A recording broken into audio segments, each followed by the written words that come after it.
Assalomu alaykum vatandoshlarim.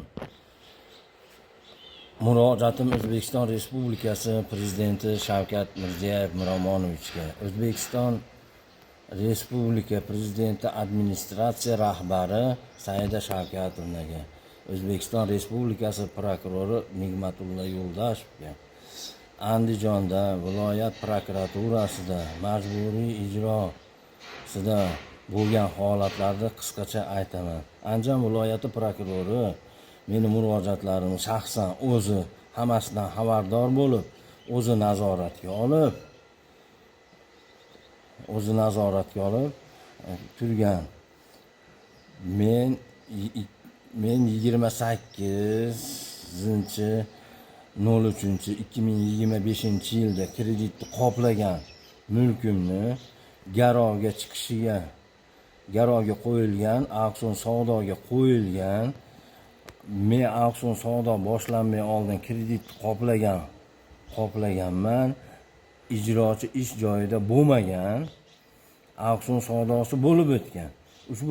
Ushbu holatda viloyat prokurori shaxsan o'zi ijrochini olib kelib tergov qilamanmi? Auksion g'olibi ariza qilsa shtaraf to'laymanmi? Auksiondan kelgan pulni sizga tushiramiz, mulkni auksionga o'tkazamiz. Auksion g'olibiga pulni qaytarib berasiz, g'olib sizga qaytarib beradi degan. Shu gapiga ishonib, men viloyat prokurori siz nima desangiz shu deb chiqdim. Shundan so'ng majburiy ijro rahbari bankka bosim qilganmi, kelishganmi? Men 28/03/2025 yil kuni kreditni qoplash uchun 247 million pul topshirganman. Ushbu pulni Mamadaliyev so'rayapti, auksiondan kelib tushgan pulni qaytarib bering deb bank hisob raqam bergan. Bank xatiga asosan MIB auksiondan kelib tushgan pulni noqonuniy tarzda asossiz tarqatib yuborgan. Tarqatib turib mulkni auksion g'olibiga o'tkazib bergan. Bu prokuror topshirig'i bo'yicha bo'layotgan ish. Auksion g'olibi binoni nomiga o'tkazib olib, kelib xohlasang $100,000 sotib ol deyapti. Holatni men viloyat prokuroriga aytsam, so'ragan pulini berib, binoingizni qaytib oling deyapti. Viloyat prokurori menga pul sizga tushadi, bino, mulk auksion g'olibiga o'tadi, pulni qaytarib berasiz, sizga qaytarib beradi degan. Ustiga pul qo'shib berasiz demagan. Bu yerda ijrochining harakati shu yopilishi bo'yicha auksion g'olibining puli MIBda 1 yil osilib turganligi uchun men rozi bo'ldim ishlar yechilsin deb. Hozirga kelib auksiondan kelib tushgan pulni bank MIBga o'tkazganligi asossiz bo'lib chiqib, pul majburiy ijro MIBga qaytdi. Mulkni joyiga qo'yib bermayapti. Lekin qonunlarni o'qib chiqsam, Vazirlar Mahkamasining auksion bo'yicha chiqargan qonunlarida, garov to'g'risidagi qonun qarorlarida birortasida auksionda kelib chiqqan jiddiy muammo sud tartibida hal qiladi deb belgilangan. Bu yerda MIB sudga ham qaramayapti, boshqaga ham qaramayapti. Viloyat prokurorining topshirig'ini bajarib turib, mulkni auksion g'olibiga o'tkazib beryapti.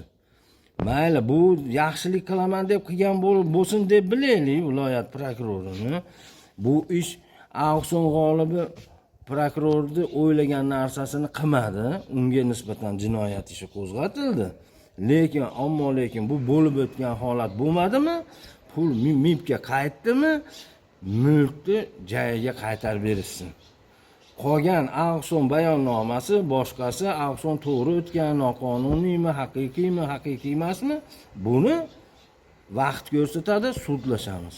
Lekin mulk noqonuniy tarzda auksion g'olibining nomiga o'tib turibdi. Qonun bo'yicha prokuratura protest kiritib, MIB tomonidan Andijon shahar MIB majburiy ijro tomonidan auksion g'olibiga qilib bergan hujjatiga protest kirishiga haqli. Viloyat majburiy ijro ham 83.1-moddada sud huquq organlarining hujjatlarini muvofiqlashtirish bo'yicha ijrochilar quyi turuvchi ijrochilarni chiqargan qaror va qabullarini olib, uni bekor qilishga haqli deb ko'rsatib qo'yilgan. Qonuniy qilib bersin. Menga qonunsiz kerak emas. Qonunsiz ishni qilishdi. Prokuror topshirig'i bo'yicha majburiy ijro, bank qilishdi. Lekin bundan manfaatdor bo'lgan auksion g'olibi buni to'g'ri qabul qilmadi. Bu auksion g'olibi nima deyapti? Men deyapti, binoni nomimga o'tkazguncha deyapti, $30,000 ishlatganman deyapti. Prokuratura shaxsan o'zi menga mulkni o'tkazib berdi deyapti. Bunga qanday tushunsa bo'ladi?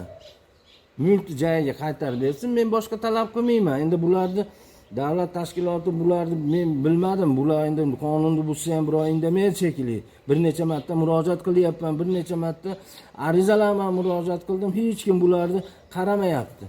Bir marta Andijon viloyati prokuraturasining 8-bo'lim rahbari Rustamjon Andijon viloyati prokuratura 16-bo'lim rahbari Usanov Damirni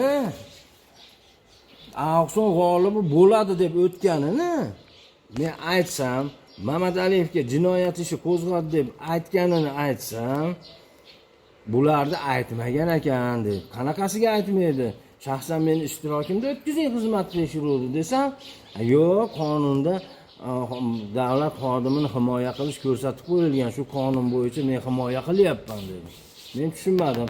Demak, qonun bo'yicha himoya qilinsa, mayli, himoya qilinsin. Lekin mulkimni joyiga qo'yib qo'ysin, tortib olib qo'yadimi? Qonunda yozilyapti. 83-modda kredit qoplashda, 26-moddasida kredit qoplangandan keyin har qanday unga nisbatan qarshi narsalar bekor deyapti. Bu qonunlar ishlamayapti. Buni qonun ishlamasligi bo'yicha bitta men emas, menga o'xshagan nechta odam murojaat qilyapti. Mulkimni joyiga qo'yib qo'ysin, muhtaram prezident Shavkat Miromonovich, sizdan so'rayman. Buni orqasida katta odam turibdi. Shu ish to'xtab turibdi. Avvalambor respublika prokuroriga, Andijon viloyati prokuroriga ham men murojaatlarim bo'yicha 5 ta murojaatim bor. Hammasi yuzaki bir tomonlama ko'rilganligi munosabati bilan respublikaga o'tkazib berishini so'radim, respublikaga o'tkazdi. Kechaginda eshitishim bo'yicha murojaatlarimni Farg'onaga, Namanganga o'tkazmoqchi ekan.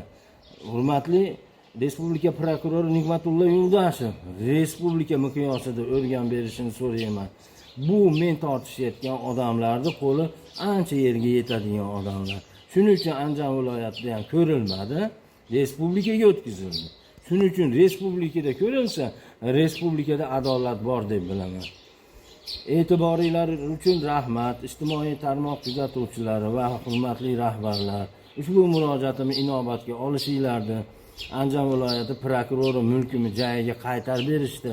O'zi qanday topshiriq qilib o'tkazdirgan bo'lsa, u ishlar bo'lmaganiga men sababchi emasligimni inobatga olib, mulkimni joyiga qaytarib berishini so'rayman. Kuzatib boringlar, yana chiqish davom ettiraman. Katta rahmat.